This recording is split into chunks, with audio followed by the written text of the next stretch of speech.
Hey farmhands, Farmer Reef here. Welcome back to another episode of The Hulk. We are going to do a little bit of a tank tour today. I'm going to show you what's all going on.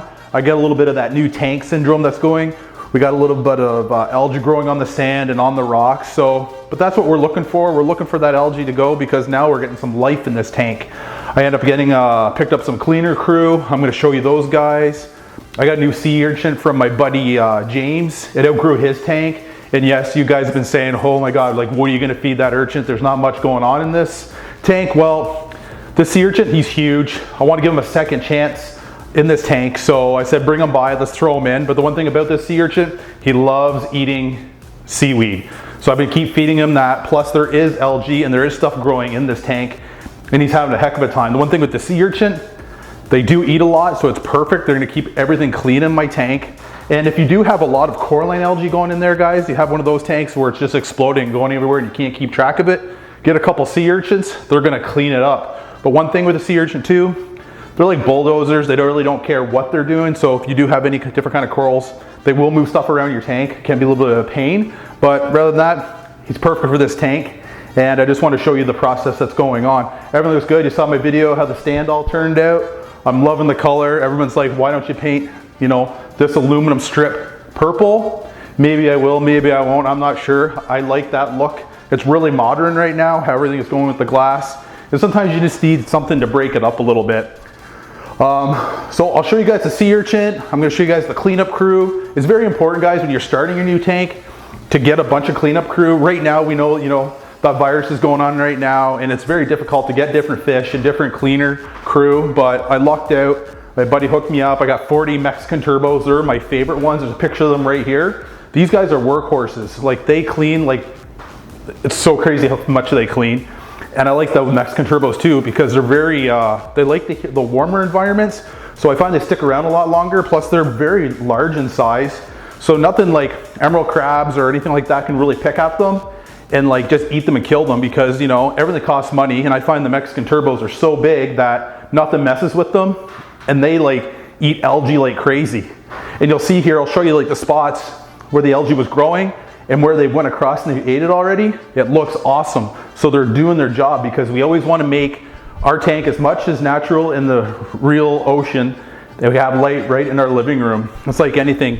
When I do my tanks, I pick a different kind of species of different animal to do a certain job in this tank. And that's what it's all about, biodiversity. Everybody does their part and keeps the tank clean. And this way, it turns out perfect.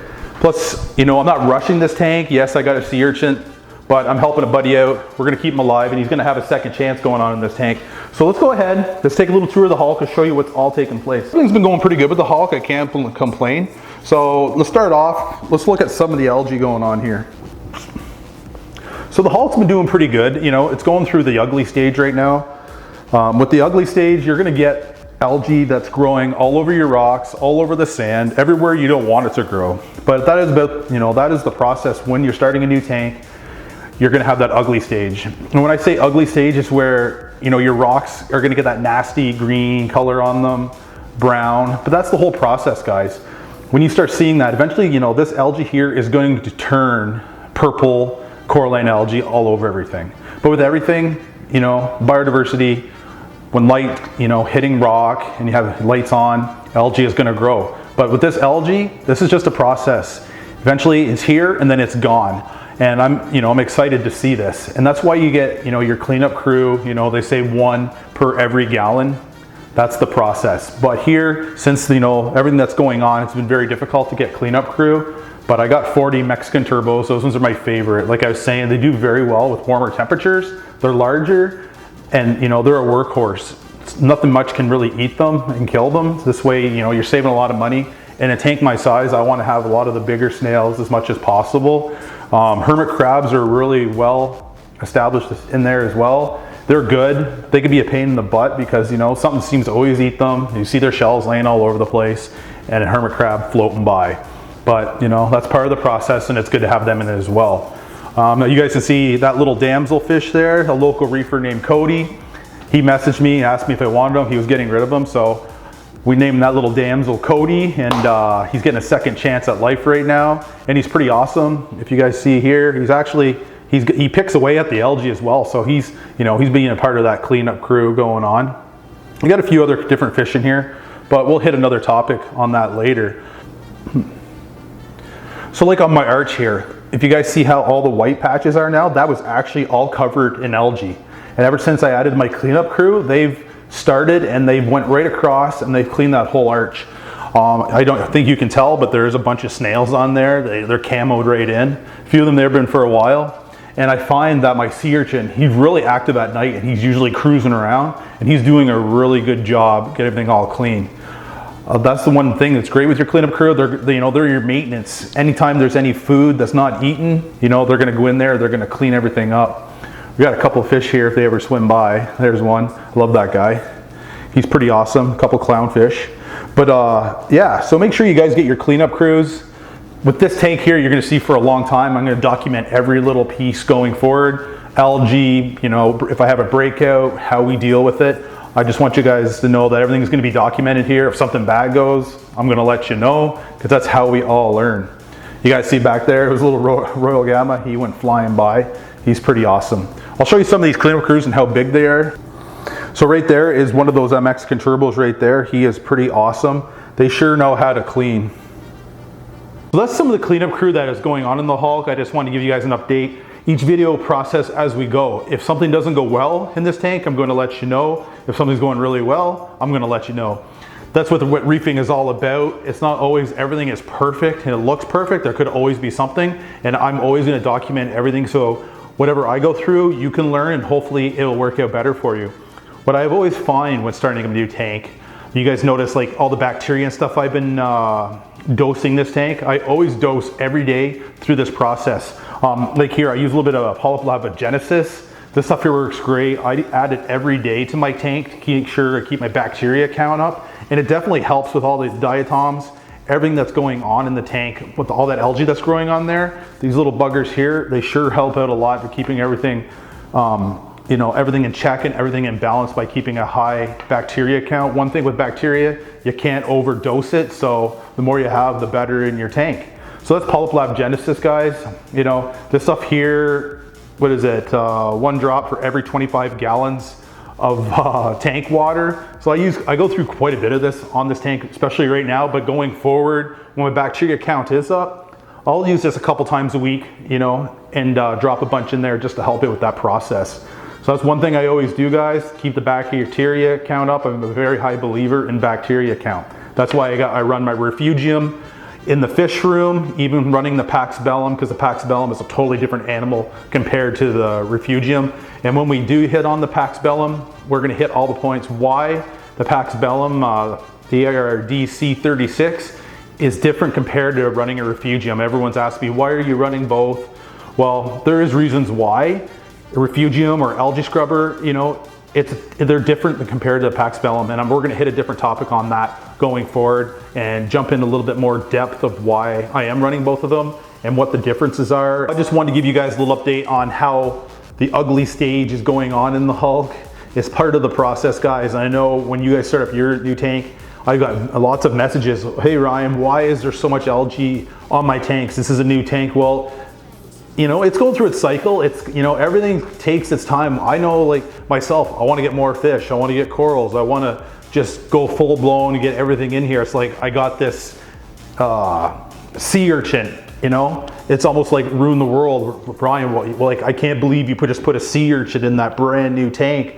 Well, I do have algae and I feed him seaweed and pellets. He eats everything, so he's doing really well and he gets a second chance at life. So everybody that says, oh my God, Ryan, I can't believe you're doing that. Well, I'm doing it, so we're going forward. But I appreciate all your comments and all your advice. That's what this reefing is all about. Advice, moving forward and learning about, our mistakes that we're doing. So with this tank, it's gonna be around for many years. There's gonna be lots of videos and lots of content going forward. And I appreciate all your comments and anything that you guys like to point out about my tank going forward. that's the wonderful thing about tanks, guys. You have one and I have one, and we all have different tastes, and that's what it's all about. And I love making content for you guys and having fun doing it.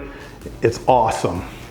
So we're gonna have some other videos coming up soon, like I said, with the Pax Bellum, all the fish that we're gonna add here. I'm gonna have a video coming up of my fish list for you guys. We're gonna go through why each fish, why I'm getting it, and why is it so beneficial for your tank going forward. Because everyone that starts up a tank, they want to know, you know, what's the first best fish you should get, or should I get this fish? Is it compatible with this fish, and why? Or like tangs, should you add one by itself, or should you all, you know, add all your tangs at once? There's so many different ways to go about doing things, you know, and there's some wrong ways and there's some right ways, but it's just a learning process, and that's what it's all about. I've been doing reefing for a long time, and everyone's made mistakes. I've made mistakes and I've learned from them, and going forward, it's like building this tank here. I didn't rush it. It took me a few months to put it all together. It is a large tank, and it's all the gear, the process, the research, building, the details, everything I'm trying to do to be successful going through into the future with this tank, so I don't have so many issues, like everything that I've learned, and you know, all the processes going forward. You know, like some gear, it's like when you buy like a Jabo circulating pump, you know, or you buy a Tunzi, right? It's all about, you know, it comes down to money, how much you want to spend. It's like anything. It's like buying a lower end piece of gear or a higher end piece of gear. I know when I started out into this hobby, I did the same thing. I did research. I need LEDs for my tank. Do I, you know, I buy the, you know, the Chinese black boxes once, or do I buy the DIY kit and put that over my tank? Well, I never went the black box way, but I did the DIY. I bought all the LEDs, the drivers, you know, I soldered everything together. I put it over my tank. It was awesome. But then again, you know, it started falling apart. Salt got in there. It started to rust the components. Boom, out. I'm out a few $100. And then I tried a different LED. Worked great again. Same thing, it quit. And the next time, boom, I jumped in. I got some AI Hydras. They worked amazing. I never had an issue with them. So all that money I put up front buying all that, you know, the lower end gear, don't get me wrong, it works great. You know, everybody has their different budget and what they can buy. But I find going into this hobby, sometimes it's better to, you know, spend the money up front on the little bit of higher end gear. It's gonna last a lot longer, and you're not gonna be, you know, throwing all that money all over the place. You know what I mean? And that's what I find. So with this tank, yes, I did it. I did spend quite a bit of money, but this is my last tank I want to do. I want to sit back and enjoy it for many years to come and just learn the process of going through forward. And I bought each piece of gear that I've always wanted to put on this tank and learn from it, you know, and hopefully teach you guys this different gear going forward. If I can be successful with everything that I'm putting on this tank, hopefully you guys can be successful for everything putting on your tank. And that's what it's all about. So stay tuned for more videos coming up. If there's any topics that you want me to hit, let me know in the comments below. A couple other things I'd like to do is you guys can email me at ryan@farmboyreefheroes.com. Send me some of your pictures. I'd love to see your tanks. And what I'm gonna do is I'm gonna pick a winner and show their tank. I wanna know all the specs about your tank, and I wanna show all my viewers and subscribers how well you're doing with your tank, and I want to check it out, and we'll have a little video of whoever's tank I pick on the next videos coming up. And I think that'd be pretty awesome to show all the viewers and subscribers out there how hard you're working on your tanks, because it's awesome, because I hear from you guys every day and it's great. And make sure you leave all your comments below. I love talking to you guys and hearing about what's going on with your tanks moving forward, okay? So if you guys could hit that little like button, that would be awesome. You guys have been doing great. I've been getting a lot of likes and I'm loving that. This is one of the best hobbies in the world, and I just, you know, we got to keep going forward and just, you know, keep learning, and it's awesome. And if you guys could hit that little subscribe button, tell your friends about it, it'd be great. So we'll see you on the next video. Please subscribe and hit that like button.